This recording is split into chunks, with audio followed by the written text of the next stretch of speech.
Hi, welcome back to the channel HardReset.Info, and today I'll tell you how much is 500 Shein points. So each point on Shein is equivalent to 1 cent, so 500 points translate to a $5 discount on your order. These points can be accumulated through various activities like confirming your registration, making purchases, writing reviews on the products, and participating in daily check-ins.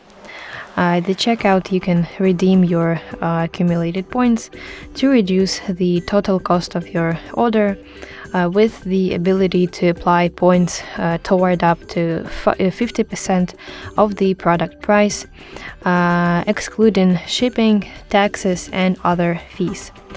It's important to note that Shein points have expiration dates, typically ranging from 7 days to 3 months.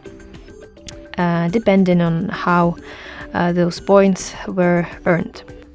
Therefore, it's of course advisable to use them before they expire to maximize your savings. So that's basically it. I hope you find this video helpful. Please leave the thumbs up and consider subscribing to our channel.